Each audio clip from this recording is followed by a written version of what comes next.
Olá, pessoal, boa noite. Sejam bem-vindas todos, sejam bem-vindas todas a mais uma live aqui do Gerdau, Museu das Minas do Metal. Eu sou Luciano Faria, eu trabalho aqui no setor de pesquisa do museu, que fica aqui em Belo Horizonte, na Praça da Liberdade, no coração cultural da nossa capital mineira. Para quem não conhece ainda o Gerdau, fica o convite para vocês virem aqui nos conhecer no Prédio Rosa, e o Prédio Rosa que fica sempre aberto aí das terças aos domingos, sempre às 10 da manhã até às 17 horas, e exceto as quintas-feiras, como hoje, que fica aberto até às 22. No nosso acervo, vocês vão poder conhecer, né, diversas exposições e conteúdo que fala sobre as atrações minerais do nosso país, bem como seus produtos, os metais e algumas outras gemas. E ao longo dos últimos meses, né, a gente tem ouvido falar bastante nos jornais, revistas e até nas mídias sociais sobre um termo que até pouco tempo atrás era incomum: terras raras.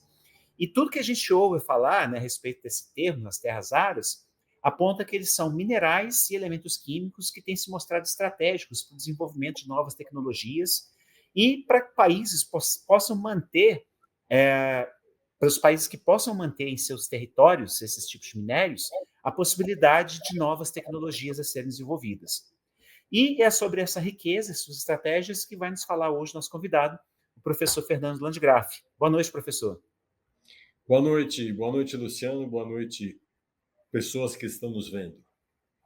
Bom, gente, o professor Landgraf leciona na Escola Politécnica da USP, em São Paulo, é doutor e livre docente em engenharia metalúrgica, e lá, dentre outros temas, ele investiga a história de produção de metais no Brasil, numa ciência denominada arqueologia, e, em termos de terras raras, né, ele é uma das grandes referências que fala sobre esse assunto no país.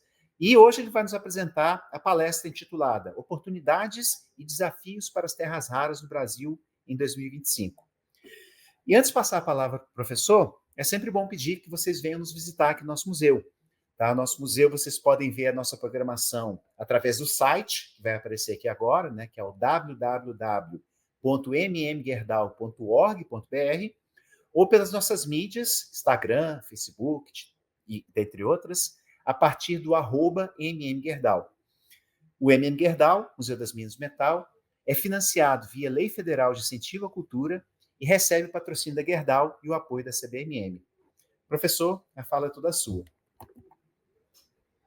Muito bem, muito obrigado. É uma satisfação estar aqui, é uma satisfação receber o seu convite e poder compartilhar com vocês os meus poucos conhecimentos sobre esse assunto, mas que acredito que vão ajudar a todos vocês. Espero que sim. Então, nós vamos falar sobre isso, né? Oportunidades e desafios. E então vamos lá.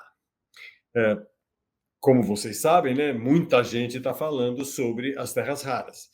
Então, em fevereiro, o presidente Trump pediu que a Ucrânia entregasse suas reservas de terras raras para compensar as despesas americanas da guerra com a Rússia. As terras raras estavam lá na boca do presidente Trump. No mês seguinte, ele disse que ele estava interessado nas terras raras da Groenlândia. Em julho de 25, o principal funcionário da Embaixada Americana no Brasil conversou com o presidente do Instituto Brasileiro de Mineração sobre o interesse daquele país nas terras raras brasileiras. E isso gerou um monte de repercussões, inclusive o presidente Lula, dia 28 de julho, dizendo que o governo não permitirá que terras raras e minerais críticos sejam explorados por terceiros sem controle estatal. E né, que conversa que é essa, né? Que importância é essa que está havendo? Não é de hoje que as terras raras causam preocupação no mundo. Então, temos aqui em 2012 o presidente Obama reclamando de atitudes do governo chinês. Então, já em 2012 essa história estava preocupando os americanos. Mas quem são as terras raras, né? Então, as terras raras são esses. Na tabela periódica, vocês estão vendo aí, esmaecida a tabela periódica inteira, e em destaque, uma das linhas da tabela periódica, esses 17 elementos químicos que estão iluminados aí, que estão com cores, são é o conjunto de elementos químicos que recebe esse apelido. É um apelido que se dá a esse conjunto, ser chamado de terras raras. O nome oficial é lantanídeos, por causa desse primeiro aqui, que é o lantânio. Então, toda essa linha aqui é conhecida como os lantanídeos. Mas, há 200 anos atrás, um sueco chamou esse conjunto aí, chamou de terras raras, e o apelido pegou. Vocês sabem como apelidos pegam. Esse apelido pegou, a gente chama até hoje. Até porque esses, diferente dos outros elementos químicos da tabela periódica, esses 17 sempre ocorrem juntos. Quando você vai fazer uma mineração, lá estão eles. Sempre que você achar sério, você vai achar lantânio, praseodímio, neodímio, etc. Né? Então, é por isso que a gente continua chamando de as terras raras, porque elas ocorrem juntos na natureza. Né? E esses 4 aqui, o praseodímio, o neodímio, o térbio e o disprósio, são os 4 que são mais importantes. Cada um deles tem uma aplicação, mas esses 4 eles são super importantes porque eles são usados nos superímãs. E os superímãs é que são a bola da vez. Então, fala-se de terras raras porque o pessoal está preocupado com os superímãs. E para pegar, então, o preço de um desses elementos químicos, o óxido de neodímio, olha como é que o preço variou nos últimos 15 anos. Então, lá em 2005, o óxido de neodímio custava $10, menos de $10 o quilo. O preço veio subindo, em 2011 teve um pico de preço, foi a maior confusão, porque os chineses, o governo chinês ameaçou que não ia entregar para o resto do mundo, não sei o quê. Vocês vão ver daqui a pouco a importância da China nesse mercado. Depois, os chineses baixaram o preço, todo mundo ficou tranquilo, então muitos projetos que iniciaram em 2011 morreram porque a clientela foi comprar da China de novo e tudo bem. Quando deu 2021, teve um novo pico de preço. E agora está aí, estabilizado em $50 o quilo. Então, quer dizer, em 10 anos teve 2 picos de preço, ambos provocados, de certa maneira, pela China, e causando, né, preocupação no mundo inteiro. Por que a China causa tanto impacto? Bom, as terras raras, esse gráfico mostra a produção mundial de terras raras desde 1950, onde era zero, tá vendo? Terra rara, não era zero. Teve um momento lá no início do século XX em que o consumo mundial era da ordem de 10 mil toneladas, porque usava-se terra rara para acender lampião de gás. A mistura das terras raras até hoje é usado como nos isqueiros. Aquilo que solta a faísca do isqueiro é um conjunto de terras raras que está ali, que a gente chama de mish metal. Então teve um consumo, mas aí o gás praticamente deixou de ser usado para iluminação, o consumo mundial foi para zero. E aí, a partir de 1950, ele vai crescendo lentamente, vai se encontrando algumas aplicações, etc. E são outros países que estão produzindo, né? A partir de 65, entra os Estados Unidos, então outros países produzem aqui 7 mil toneladas e os Estados Unidos o resto. A produção americana vai crescendo, crescendo, até mais ou menos 85, quando a China entra na jogada. Aí, conforme a China vai entrando, os Estados Unidos vão saindo. E vai caindo aqui, ó, e a China produzindo cada vez mais, cada vez mais. Chegamos aqui no ano 2000, e aqui retoma, é um outro jeito de mostrar esse mesmo gráfico, mas que está mostrando que por volta do ano 2000, só tem a China praticamente.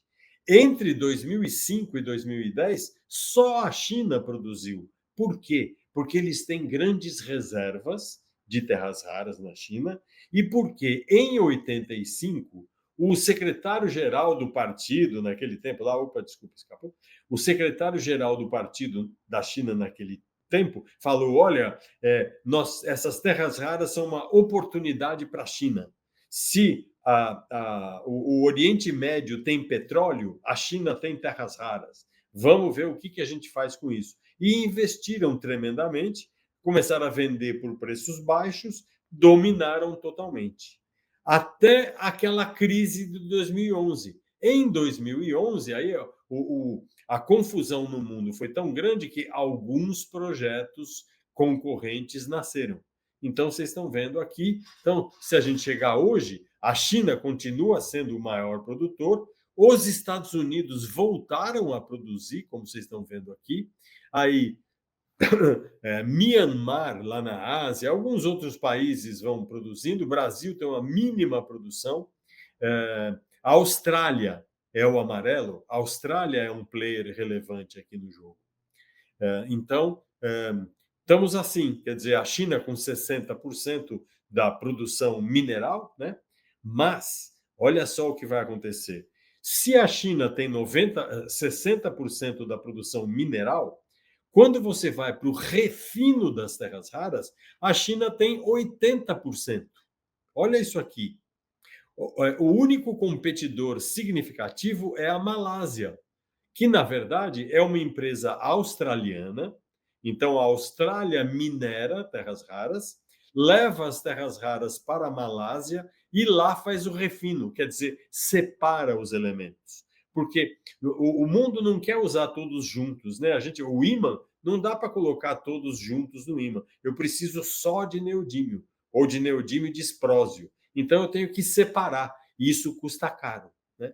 Então, pouca gente faz no mundo, como vocês estão vendo aqui. A Rússia faz um pouquinho, a Índia faz um pouquinho, mas o relevante mesmo é China e Malásia.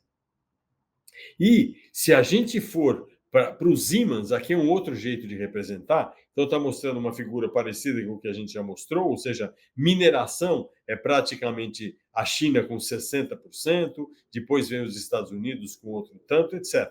Quando a gente vai para o próximo passo, que é a separação, aí você vê que a China domina quase tudo, está a Austrália junto com a Malásia aqui, né? E os outros estão aqui.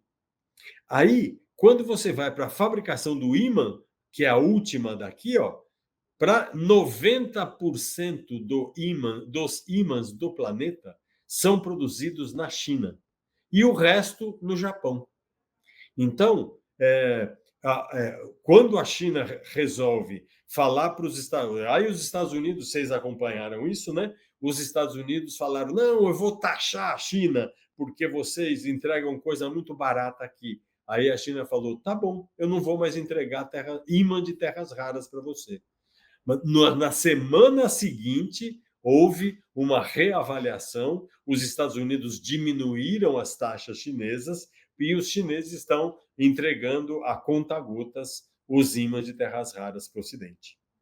Por que que... Então, aqui mostra como é que a cadeia produtiva é inteira. A cadeia produtiva tem várias partes.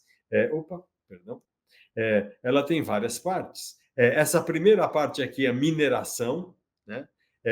Depois aqui vem esse refino, e aqui no final é a fabricação dos ímãs. Então, a gente vê que tem empresa chinesa que vai da mina até o ímã. Aqui, ó, essa empresa chinesa aqui. Outras empresas chinesas fazem a mineração e aquela separação das terras raras. Como eu já falei, no Ocidente, essa empresa australiana faz mineração e separação e vende para o Japão. No Japão, a Hitachi e a Shin-Etsu são os grandes fabricantes. Já nos Estados Unidos, hoje, eles só fazem mineração. Então, há essa grande mineração americana que já produz mais ou menos 15% do consumo mundial de terras raras. Na verdade, ela entrega para a China, porque ela não tem ainda a separação. Eles estão investindo nisso. Os Estados Unidos está botando um monte de dinheiro para fazer a separação e até mesmo a fabricação dos ímãs nos Estados Unidos. E por que tudo? Aí tem outros lugares pelo mundo, tal, mas os importantes são esses, né? É,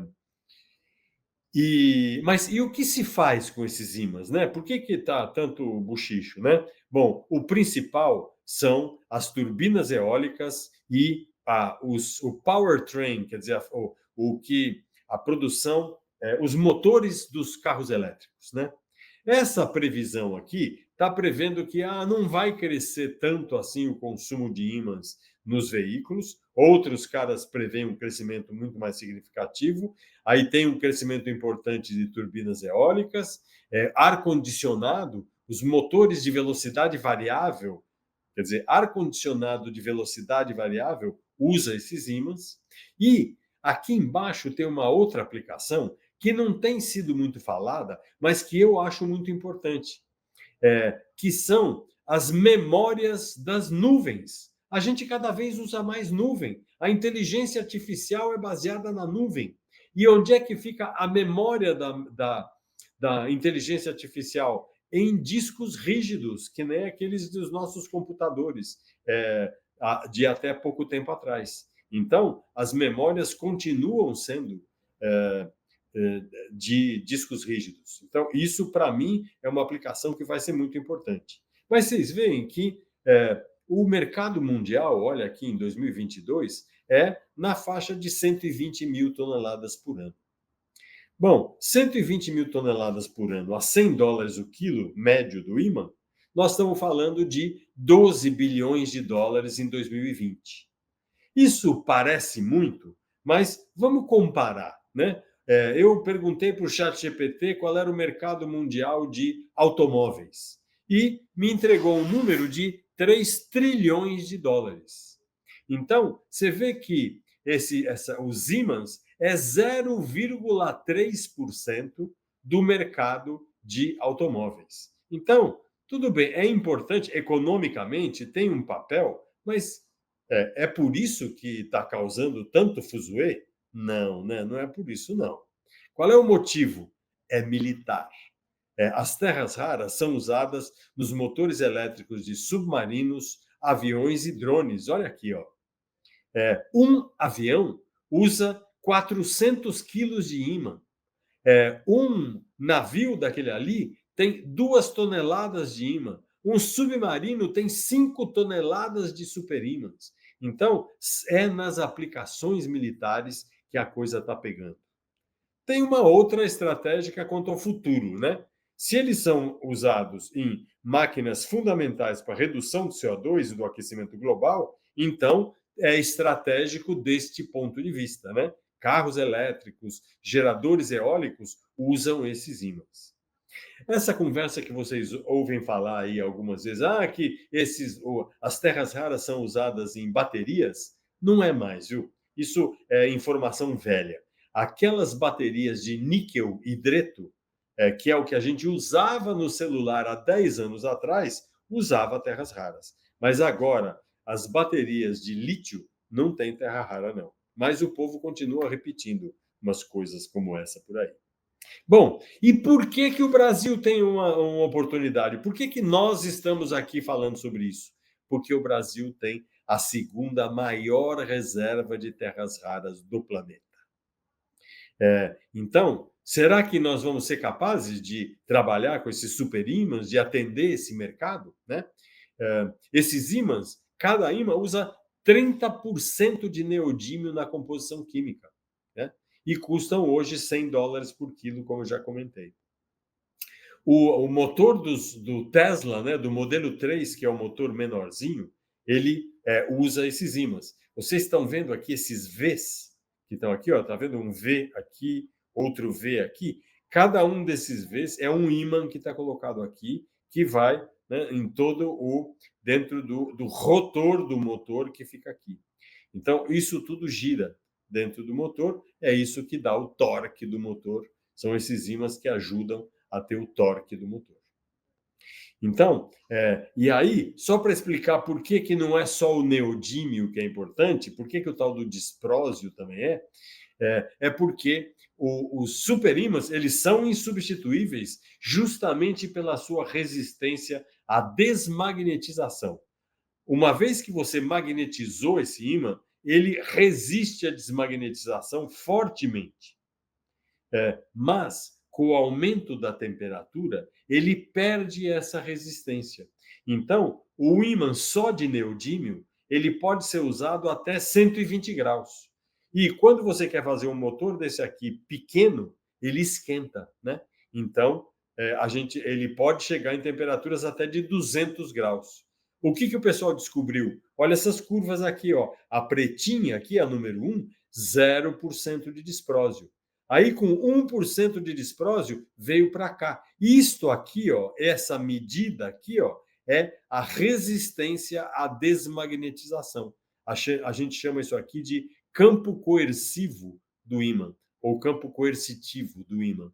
Então, conforme eu vou colocando disprósio, ele vai ficando mais resistente à desmagnetização e, portanto, ele resiste a temperaturas mais altas. Eu consigo fazer um motor que opere a 200 graus com um ímã de neodímio disprósio. Por isso esses dois são importantes. Para o Brasil, esse disprósio vai ter uma importância que eu vou falar já já. Bom, onde é que eles estão na natureza? Né? O Brasil tem grandes reservas. Esses 17 elementos químicos das terras raras, eles muitas estão juntos, inclusive com tório e urânio, que é um pequeno problema que vem junto, né? Mas, por exemplo, nas monazitas, né? Tem um cristal, um fosfato de terras raras e tório, é um tipo de cristal chamado monazita, que nós temos bastante no Brasil. Os mais velhos talvez se lembrem que tinha uma moda de pessoas doentes irem para Guarapari e se cobrir de areia, porque a areia radioativa, cheia de monazita que tem lá em Guarapari, seria curativa. Isso, então, hoje em dia está se fazendo alguns estudos para ver se de fato tem algum papel positivo essa exposição a uma pequena radiação, né? Pode ter problema também, mas enfim, estão estudando nesse momento. Então lá teve bastante monazita. Então tinha terra rara, mas já usaram o quê? As principais reservas já foram gastas lá. Agora, todos esses pontinhos pretos que vocês estão vendo nesse mapa são lugares que têm terras raras no Brasil, que já foi identificado. Então, deve chamar a atenção de vocês, dos mineiros que estão aqui assistindo, essa sequência aqui, ó. Poços de Caldas, Tapira, Araxá, Salitre, e aí quando passa do Triângulo Mineiro e entra em Goiás, Catalão. Isso aqui são todos depósitos de carbonatitos, a gente fala, todos esses, que na verdade são aqui é um outro jeito de mostrar. Poços de Caldas não está aqui embaixo, mas está aqui Tapira, Araxá, Patrocínio, Catalão. São todas chaminés vulcânicas, sabe? São chaminés vulcânicas antigas, né? E que nessa chaminé vulcânica veio lá do fundo da Terra uma quantidade anormal de terras raras. Então, que não é muito grande, né? É anormal, mas não é muito grande. Então, nós vamos falar sobre esses números daqui a pouco. E aí, então, a gente descobre que o Brasil tem reservas de 21 milhões de toneladas, e se vocês olharem aqui nessa tabela, nós somos o segundo lugar. O primeiro lugar é a China. Quem mais tem terra rara é a China. Em segundo lugar, o Brasil, e depois vem o resto, né? A Índia, a Austrália, vem todo mundo depois aí. Mas os principais somos China e Brasil. E vários tipos de minerais, né? Então, aqui embaixo está a monazita, que é um fosfato de terras raras. A xenotima é um outro minério, que também é um fosfato de terra rara, mas é uma outra estrutura cristalina. E a bastnasita também é um outro minério. Aqui já é um minério, um carbonato fluorado de terras raras. E pode ocorrer também as argilas iônicas. É um novo tipo que a gente não sabia que existia e que, perdão, Tem íons de terras. As argilas são assim, formadas por camadinhas, né? E aqui, entre uma camada e outra, nós estamos olhando com um aumento enorme. Ó. Isso aqui é 1 micrometro. Então, nós estamos falando que cada camadinha mede 0,1 micrometro. É muito menor do que um fio de cabelo, muito menor. É quase 30 vezes menor do que um fio de cabelo. E aqui, entre uma camadinha e outra, as terras raras entram e ficam aqui. A quantidade é mínima, mas é fácil de retirar.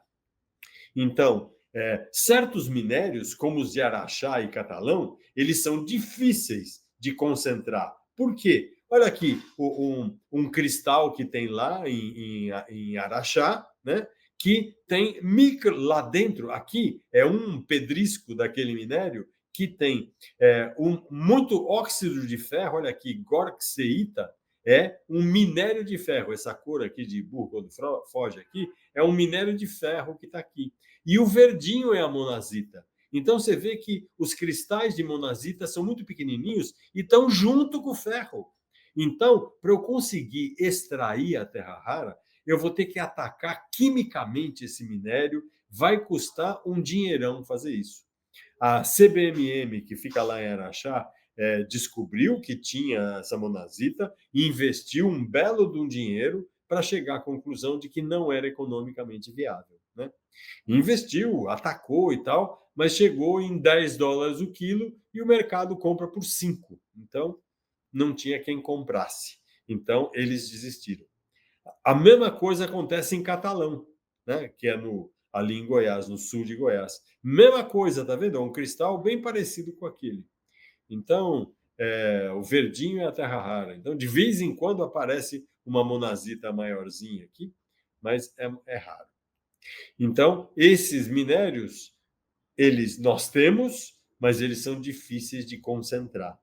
Já as argilas iônicas, elas são a grande esperança para o Brasil. Porque elas inicialmente foram descobertas na China, teve grande efeito no crescimento das terras raras na China, porque tem terras raras pesadas, ou seja, tem o disprósio ali. E na década de 10, elas foram descobertas no Brasil, várias ocorrências. É um minério que tem potencialmente um baixo custo de concentração. Contém um teor maior de terras raras e um baixo teor de terras raras como cério e lantânio. Então, ela tem várias vantagens, essas argilas iônicas, né? Então, a gente pode pensar em qual é um espaço para o Brasil nessa história, né? Lembrando que essa indústria, são 4 indústrias enfileiradas, eu estou mostrando nesse slide 3, e depois eu vou falar da quarta, que é a fabricação do ímã, né? Mas essas 3 primeiras aqui, então, tem a mineração, que é pegar o minério da terra e levar para algum lugar para fazer a concentração, né? Por quê? Porque lá no minério, né, a cada tonelada, a cada 1.000 quilos de minério, tem 1 quilo de terra rara só. 999 quilos eu vou jogar fora, certo? Eu vou devolver para o buraco de onde eu tirei aqueles 1.000 quilos, porque só tem 1 quilo de terra rara lá. Então, é uma etapa importante que precisa ser processada. Então, se você quer exportar terra rara, a primeira etapa é essa: você não exporta o minério. Você não vai exportar 999 quilos porque tem 1 quilo de terra rara lá. Você faz a concentração e exporta o concentrado, que é baratinho, vale $5 o quilo e tal. Aí a próxima etapa é uma outra indústria. É a indústria de separação das terras raras, custa muito caro e agrega muito valor. Então, de $5 o quilo do concentrado, tudo misturado, quando eu pego só o óxido de neodímio, eu vou cobrar $50 o quilo, aquele primeiro gráfico que eu mostrei, né? Por quê? Porque agrega muito valor mesmo, porque custa caro, certo? Então, é a segunda etapa, né? É agregar valor na separação, e aí pode-se ir para a terceira etapa, transformar o óxido de neodímio em neodímio metálico, ou o óxido de disprósio em disprósio metálico e depois preparar a liga ferro, neodímio, boro, que é a liga da qual a gente vai fazer o ímã.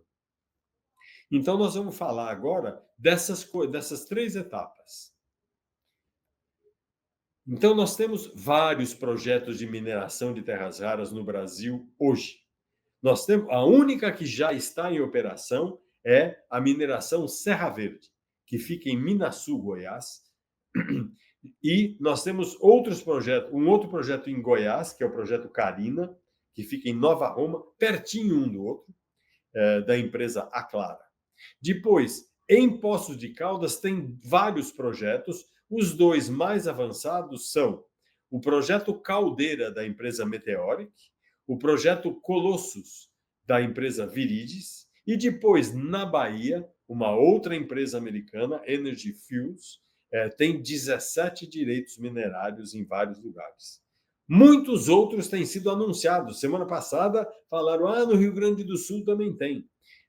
Mas uma coisa é descobrir que existe terra rara lá. Outra coisa é você conseguir demonstrar que ele é economicamente viável. Esse é o grande desafio. Então, isso leva até uma piada, né? Que todo cara, então, que descobre que ele tem terra rara e ele, então, começa um projeto para fazer terra rara, então, a piada é que esses caras que têm projeto de terra rara, na verdade, o que eles têm mesmo? Eles têm um buraco no chão e um mentiroso do lado. Tem um cara que está falando, não, eu tenho muita terra rara, minha terra rara é muito boa e custa muito baratinho e tal e coisa, buscando investidores. É brincadeira falar que tem um mentiroso do lado, mas é só para dizer que tem muita incerteza, né? O cara sai em busca de dinheiro mas ele tem que começar dizendo para as pessoas, olha, até agora eu fiz um furo e fiz uma análise química, tal. Então, esses caras aqui, né, esse projeto Caldeira, por exemplo, já fez mais de 1.000 furos em Poços de Caldas, fazendo várias análises, então já recebeu investimento de mais de 100 milhões de dólares, né? Ainda não tem a licença de operação. Então, eles ainda não estão operando. Eles estão aguardando todas as autorizações que as várias instâncias governamentais têm que dar para uma operação de mineração funcionar. Então, aqui é uma foto da Serra Verde, dá para ver, né, que ela já está bem avançada, né? Então, isso aqui, a mineração propriamente dá para ver aqui, né? Então, toda essa área aqui está sendo minerada, essa área aqui. A mineração de terras raras ela é diferente de outras porque não cava um buraco. As argilas iônicas, em particular. As argilas iônicas elas estão próximas à superfície, nos 10 metros na superfície. Então, são grandes áreas que são cavadas, né? E aí o cara faz um monte de furos aqui para saber, e aí começa a retirar as terras raras daqui e traz para a usina fazer aquela concentração. Então, esse prédio aqui está fazendo reações químicas para tentar tirar daquelas 1.000 quilos de minério, tirar aquele 1 quilo de terra rara. A operação final é feita aqui, ó, no espessamento. Nesse lugar aqui, todo o resíduo, né, o que não é... A terra rara fica no líquido, esse líquido verdinho aqui. E o que não está no líquido, o sólido, vai para o fundo. E aí, de tempos em tempos, eles retiram o que está aqui no fundo e o líquido vai sendo sempre retirado para depois transformar o líquido num carbonato das terras raras todas misturadas. Então, mineração Serra Verde está indo muito bem, exportou por um preço excelente, o triplo do preço médio do mercado, provavelmente porque tem alto teor de disprósio. Então, essa empresa aqui é o nosso grande sucesso do momento, né? Aqui é a mineração de Caldeira, mas tudo isso aqui que vocês estão vendo é só virtual, né? Está mostrando aqui o que vai acontecer, certo? Todas essas áreas aqui vão ser mineradas. Hoje tá? Tem furos feitos em toda essa região, mas não está limpo desse jeito, nem tem toda essa instalação aqui. Tudo isso aqui é um projeto de como será. Quem tiver interessado, tem até um filminho que passeia por essa instalação toda aqui, como ela será no futuro, né? Então, quem quiser, entra aí em meteoric.com.au, porque é australiana. A empresa Meteoric é australiana. Isso lá em Poços de Caldas. Aqui é a outra, então aqui é uma imagem do Google Earth, mostrando todas essas regiões verdes. Então, a cidade de Poços de Caldas está aqui e essas minas estão logo aqui, ó, nesta região aqui, existirão as minas da Meteoric e as minas da outra, lá da Viridis, estão aqui pertinho também. Então, é bem perto da cidade. Aqui, ó, a cidade está aqui e a Viridis está aqui. A cidade está aqui em cima, a rodovia aqui. Cidade está aqui e aqui a planta da Viridis. Então, por esse quadro, a gente vê que esse quadro mostra bem coisa de engenheiro, né? A quantidade dos 4 elementos que são usados nos ímãs. Então, terra rara em inglês é rare earth. Então, aqui é Magnetic Rare Earth Oxides, no meu inglês macarrônico. Então, vocês veem aqui quanto tem de terra rara em cada uma dessas usinas, e aqui qual é o teor de terra rara, usina não, projetos, qual é o teor de terra rara em cada uma delas. Então, vamos pegar a Meteoric como exemplo aqui. Então, o minério da Meteoric tem 600 ppm de terras raras magnéticas. O que quer dizer que em cada tonelada de minério vai tirar 0,6 quilos das terras raras magnéticas, né? E aqui está mostrando o quanto ele tem. Ele tem 400 mil toneladas já conhecidas, né? De terras raras magnéticas naquela mina, na área que eles têm. Já fez uma estimativa disso. Então, é uma quantidade importante, razoável, certo? A Viridis está aqui, enfim, tem as várias aqui. Não vamos. É só para mostrar um exemplo de como o pessoal avalia, né, a potência de uma mina. Quanto tem de terra rara lá para ser processado, né? O cara vai. Essa mina aqui vai operar por 100 anos, mais ou menos. E talvez menos, mas não é muito longe disso. E a partir desse teor aqui de terras raras. Então, todos esses projetos têm objetivo a mineração e a concentração, já falamos. Nisso, o minério de argila iônica é o facilitador. Basta molhar o minério com uma solução de sulfato de amônio ou sal de cozinha que você consegue retirar as terras raras daquela terra. Então, é basicamente assim. Tem etapa de perfuração, né?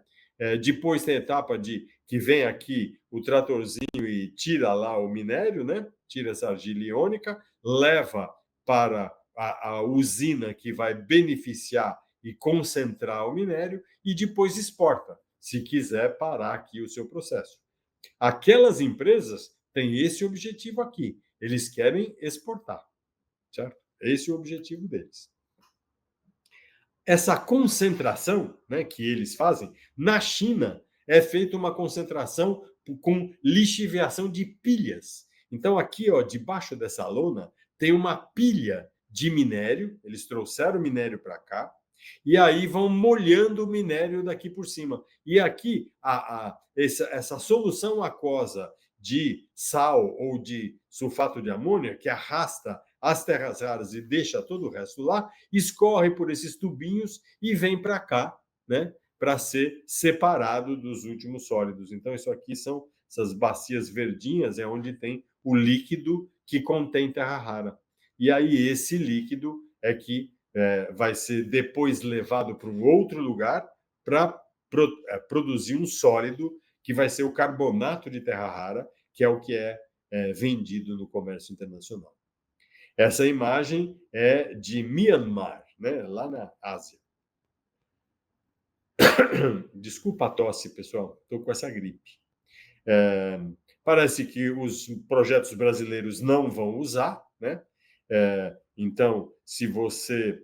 deixa eu ver uma coisa aqui. Isso. Se a gente voltar para essa imagem aqui, ó, então, está mostrando que ó, não tem nada aqui dessas pilhas e o espessador está aqui, né? O local onde é separado o resíduo do minério, das terras raras que estão em fase líquida aqui, é feito nessa unidade. Então, bem diferente disso que a gente está vendo aqui, mais rudimentar, né? Bom, agora, o que vai acontecer em breve? Está sendo construído um tal de Plano Nacional de Minerais Críticos. E com essa confusão entre Brasil e Estados Unidos, será que alguma coisa muda? Hoje em dia, as mineradoras todas são controladas por empresas estrangeiras. Todas essas que eu mencionei são estrangeiras. Será que vai ter alguma mudança? Eu não sei. Não sei o que dizer. Será que vai ter uma pressão? Alguns países já fizeram isso, de falar, olha, não pode exportar o concentrado, tem que fazer a separação no país. Quem fez isso foi a Indonésia, por exemplo, com níquel. Funcionou em parte, depois, enfim, não é fácil fazer isso. Bom, vamos à segunda etapa, a separação das terras raras, que é esse grande assunto. Já falei que passa de 5 para 60 dólares. É necessário investir numa fábrica de separação. E essa separação é um negócio que... Isso aqui é um laboratório, né? O Centro de Tecnologia Mineral do CETEM, que desenvolve a tecnologia de separação. Então, é uma fileira de vasos que vai passando, o líquido vai passando de um para o outro, de um para o outro, de um para o outro, de um para o outro, porque vai ficando, digamos, o lantânio para nos 3 primeiros e o líquido carrega todo o resto. Aí o sério é preso nos outros 3 e todo o resto passa. Então, às vezes, tem cadeias como essa de 100 reatores, um do lado do outro em sequência, para fazer essa separação, um processo demorado e que custa caro, né? Então, aqui, por exemplo, é uma empresa americana, isso aqui é uma planta piloto de uma empresa americana, eis os reatores deles aqui, onde as coisas vão passando de um para o outro, certo? Até lá no final terem de cada um desses, né, sai uma parte que está concentrada, separada, e o resto misturado segue em frente. Então, em cada etapa tem um negócio desse. Então, aqui, ó, dessa mesma empresa, Ucore, isso aqui é uma planta piloto, não é a planta industrial, né? A planta industrial vai ser 100 vezes maior do que isso. Uma das mineradoras que estão aqui, a empresa chamada Aclara, que fica lá em Goiás, tem uma planta piloto de separação, então que está montada perto de Brasília. Então aí cabe a pergunta, né? Poderia existir uma instalação industrial de separação de terras raras no Brasil? Né? A separação depende muito da composição química do material que está entrando e dos contaminantes. Então, os especialistas dizem que é possível operar com concentrado de diferentes empresas, mas isso é difícil, porque cada minério extraído de um lugar vai ter uma característica. Mesmo que fosse tudo de argila iônica, cada argila iônica é diferente uma da outra. Então, como vai ser isso? É uma pergunta, né, a se pensar. E quem vai comprar? Mas vamos dizer que a gente teve sucesso. Quem vai comprar os óxidos? Vai ser o fabricante de ímã. 90% deles hoje estão na China, né? No Japão tem a Hitachi, mas é pequeno, consumo pequeno. Agora, tem muitos projetos nos Estados Unidos. Então, será que vai nascer nos Estados Unidos, renascer um mercado consumidor desses óxidos? Veremos. Quem vai arriscar investir 500 milhões de dólares numa empresa para fabricar 5 mil toneladas? Nem é muito, né? Mas é significativo. Então, as incertezas do mercado, vamos fazer uma conta rápida, né? Imagina que seja uma usina para 5 mil toneladas por ano e 20% disso é neodímio, tá? Então, de 5 mil, 1.200 quilos, aliás, 1.000 quilos é de 1.000 toneladas, perdão, é de neodímio, né? Então, isso é 1 milhão de toneladas. Se a gente vender isso a $50, nós estamos falando de 50 milhões de dólares. Então, em 10 anos vai ser pago. Claro que, se tiver disprósio, vai dar muito mais dinheiro. O disprósio é muito mais caro, é 10 vezes mais caro. Então, mas de qualquer maneira, a incerteza é grande. Os atuais investimentos americanos vão perdurar?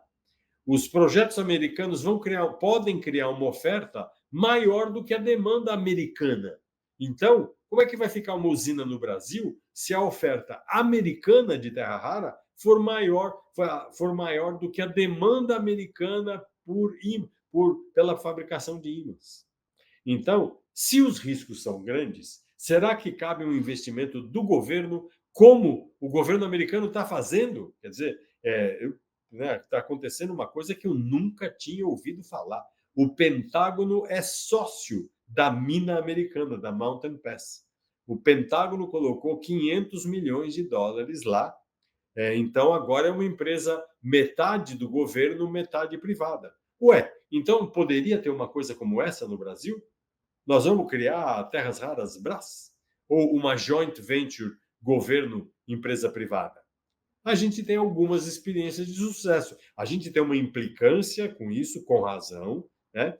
A gente lida mal com essas empresas que são meio do governo, tem um tal de botar o filho do governador não sei aonde dentro da empresa, mas enfim, temos casos de sucesso. A Embraer, a Petrobras e a Vale são casos de sucesso de empresas em que, graças ao apoio do governo, elas se desenvolveram tremendamente.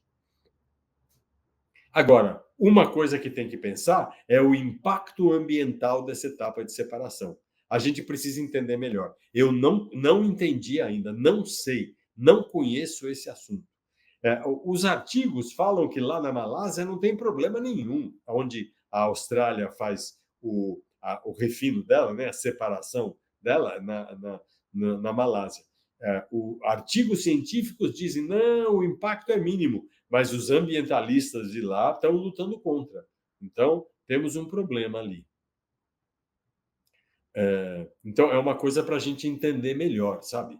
Como como controla isso. Eu acho que quando você faz uma licença de operação de uma mineração, inclui essa coisa. Tanto na mineração pode ter impacto, quanto na separação pode ter também. Mas vamos para a próxima etapa, né? A redução dos óxidos. Então, é uma redução eletrolítica.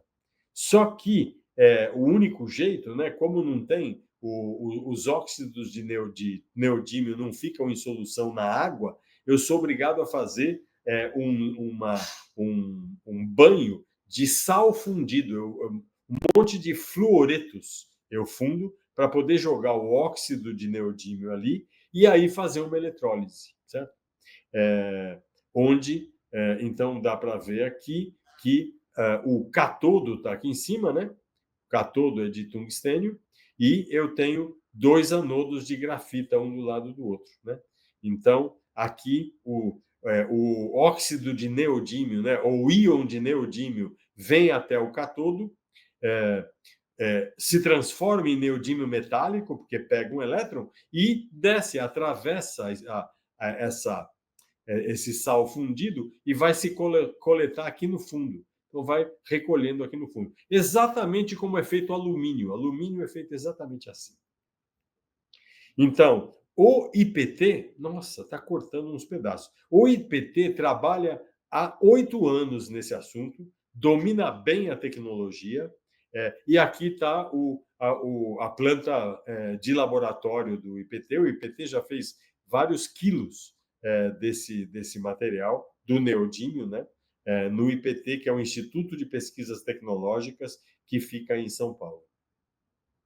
E aí, Tendo o neodímio metálico, eu posso ir para toda a sequência de fabricação do ímã, que é super comprida, e que eu vou mostrar algumas aqui.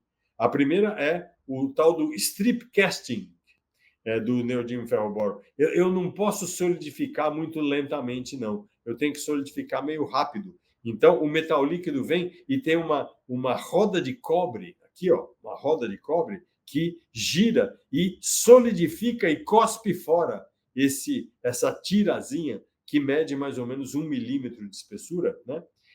Então, é mais ou menos assim, ó. Cai o metal líquido aqui em cima da roda e vai solidificando. Essa parte cinza aqui seria a representação da solidificação do metal, né, da liga neodímio ferro-boro aqui. Aí forma uma coisa assim, isso aqui é a liga neodímio ferro-boro, que aí vai ter que ser moída. Mas para ser moída é bom eu fragilizar. Então eu vou para uma etapa de hidratação. Olha só, esse filme é impressionante. O quê? O filme não foi? Eu não vou acreditar.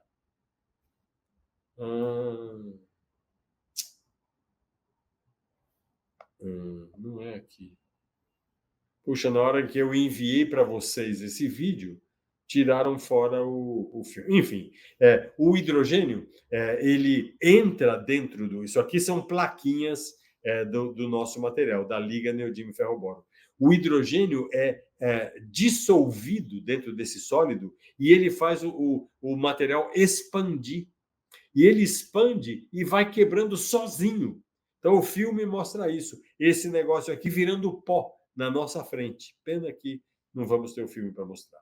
Enfim, depois eu tiro esse hidrogênio, aí acabo de moer, porque agora ele está bem frágil, mas eu não posso moer de uma maneira normal, né? Pegar um martelo e ficar batendo em cima. Por quê? Porque se eu faço isso, vai quebrar uns pedacinhos do martelo. Eu não posso ter contaminação. Então, como é que eu faço? É uma automoagem. Eu jogo as partículas por aqui e aqui tem um jato de gás protetor contra um gás inerte, né, que não tem oxigênio. E uma partícula é jogada contra a outra e elas vão se moendo. E esse gás fica girando aqui, as partículas finas saem por aqui e vão para lá. As grossas voltam, elas são pesadas, elas voltam e continuam a moer. E aqui no meio vão saindo as finas, aí vai para um ciclone. Nesse ciclone, o gás gira aqui em volta, mas o gás está saindo por ali. Então, as partículas do tamanho que é muito finas, elas são levadas lá para cima e eu coloco num filtro, porque eu não quero um material muito fino. E aqui embaixo eu coleto o material no tamanho que mais ou menos que eu quero. Então, isso é o processo de moagem. Depois, eu jogo esse pó no tamanho certo numa cavidade, aplico um campo magnético, as partículas vão girar lá dentro, ficam alinhadas com o campo magnético, aí eu compacto, retiro esse compacto lá de dentro e levo isso para uma etapa de sinterização. Então, aqui é a etapa de orientação, né? Então, aqui tem uma partícula cuja direção de magnetização está aqui, essa outra está aqui, essa outra está aqui. Quando eu aplico o campo magnético, elas todas se alinham, né? Que nem bússolas se alinham. E aí eu vou para a etapa de sinterização, que é a etapa final, onde eu coloco o material dentro de um forno, passa lá a 1050 graus por algumas horas, é resfriado e o ímã está pronto. Está desmagnetizado nesse caso aqui. Eu ainda tenho que fazer algumas coisas, tenho que dar um polimento superficial, colocar uma camada protetora, porque ele é super reativo. Quem tem algum ímã desse na geladeira já viu que ele descasca e começa a corroer, né? Alguns de nós têm isso, né? Aqueles que já desmontaram um disco rígido, tem sempre os nerds, né? Que nem eu assim, que pega um disco rígido velho de um computador, abre lá e vai pegar. Lá tem um baita de um ímã desse tamanho, assim, um ímã bem grandão, forte pra caramba. Cuidado, né? Não deixe crianças mexer com isso, porque isso se machuca. Né? As pessoas, de tão forte que é o ímã pode prender o seu dedo na mesa e machucar. Ou não o dedo inteiro, mas uma pelezinha do dedo. Então, mas faça isso, mas você vai ver que, com o tempo, a gente ficando brincando, bate aqui, bate ali o ímã, porque ele é tão poderoso que ele voa nos lugares, né? E gruda na parede, na porta da geladeira, por exemplo, ele descasca a camada protetora e vai oxidando sem parar. Então, precisa ter uma camada protetora sempre em cima do ímã. A microestrutura do ímã é assim, então o ímã tem a região que é magnética, essa região escura aqui. Um cristal que chama neodímio 2, ferro 14, boro 1. É a estequiometria desse cristal. Então, cada um dessas bolinhas aqui é um cristal, estão todos orientados. Esse branquinho aqui é uma região mais rica em neodímio que tem que ter. A gente tem que fazer sempre um pouco mais de neodímio do que o estequiométrico para conseguir garantir aquela resistência à desmagnetização. Depende disso. Então, tem havido investimento governamental nisso, né? A CAPES, que é de ensino, o CNPq, que é de pesquisa, a fundação daqui de São Paulo, a FAPESP, eles todos juntos investiram numa rede de pesquisa chamada INCT Pátria para desenvolver as etapas de fabricação desde a mina até os ímãs. A FINEP, que é uma financiadora de projetos, apoiou o projeto em parceria Brasil-Alemanha, projeto Regina. O BNDES, junto com a Embrapi, que é outra fonte de financiamento, junto com a FAPESP, apoiou a VEG e a CBMM em vários projetos do IPT, junto com a Universidade Federal de Santa Catarina, para a fabricação desses ímãs. Em 2025, foi aprovado um novo projeto INCT, chamado INCT Matéria, que vai juntar 17 instituições de pesquisa para estudar os vários usos das terras raras, não só ímãs, mas os outros usos. Está em andamento o projeto LabFab ITR, em Lagoa Santa, e foi aprovado um projeto no programa Mover, que é um programa de isenção fiscal da indústria automobilística e que deu 73 milhões para operar um projeto no Brasil inteiro, mas principalmente ali. Então, no governo Minas Gerais 2014, 2018, perdão, aqui, através da Codemig, investiu na construção disso aqui, do Laboratório Fábrica de Ímãs de Terras Raras, para a produção experimental de ímãs. Como a atual gestão do governo de Minas não é favorável a ter um investimento estatal numa empresa, então foi colocado à venda. A pandemia atrapalhou muito, né? Então demorou para essa instalação ficar pronta. Em dezembro de 23, finalmente a FIENG, Federação das Indústrias, comprou do governo mineiro essa instalação e passou para o City Senai de Belo Horizonte a direção desse LabFab em 2024. A gente espera que a partir do ano que vem já esteja produzindo ímãs, partindo de liga metálica importada, porque a gente ainda não faz separação no Brasil, né? Mas existem negociações com uma empresa da Estônia para fornecer, e uma empresa inglesa para fornecer essas ligas. E tem um estoque já comprado, então já dá para trabalhar. Com o apoio da Universidade Federal de Santa Catarina e do IPT e de outras ICTs, vai colocar em operação o Stripcaster, aquele que produz as tiras, né? O moinho a jato, as prensas de orientação e compactação, os fornos de sinterização e as operações de corte e revestimento anticorrosivo. Então, vai ter uma fábrica operando integralmente. A capacidade instalada é para 10 toneladas por ano, mas se investir mais, é possível nesse local chegar até 100 toneladas por ano. A FIENG pretende vender essa instalação dentro de 3 anos, vamos ver. E tem esse projeto Magbras, que é para ajudar a colocar em operação esse projeto aí. Então, ele é um demonstrador industrial do ciclo completo de produção de ímãs de terras raras, né?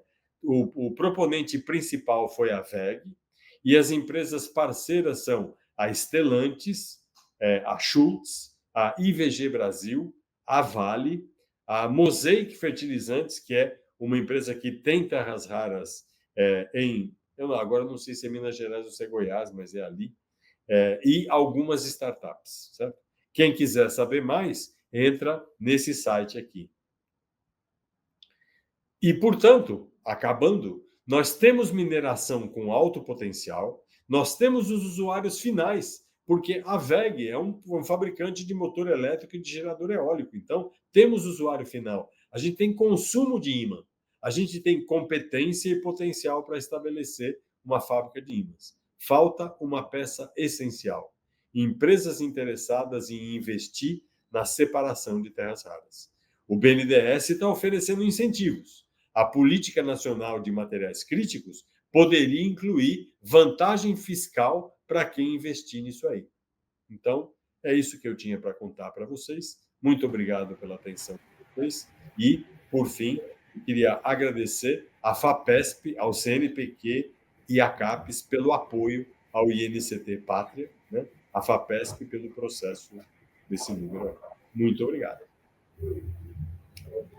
Professor Landgraf, a gente que agradece, né, mais uma vez em nome do MM Gerdau, adoramos a sua palestra, né, no entanto, a gente chegou num tempo crítico aqui, né, nossas palestras normalmente têm em torno de 1 hora, então, para aqueles que estiverem assistindo, né, eu vou pedir para colocar uma pergunta, né, ou aqui no chat, ou no formulário que a gente mandou aí, né, no formulário vai ter um espaço para perguntas, que aí depois a gente pode encaminhar para o professor Landgraf para ser respondidas, tá? Mas só para aproveitar a oportunidade, né, e também para fazer mais uma ligação lá com o título da palestra, né, de novo, né, a gente está falando tanto de terras raras e minerais críticos, e sempre esses temas estão muito relacionados na mídia. E aqui em Minas Gerais, a gente tem já em produção tanto o nióbio quanto o lítio. Então, além, né, desses que o senhor apresentou aqui, existem outros para a gente pensar como possibilidade para o futuro, né? Quais seriam outros minerais que a gente deveria começar a prestar atenção desde já? Olha, o lítio, com certeza, ele é crítico, a gente sabe disso por causa do seu uso nas baterias, né?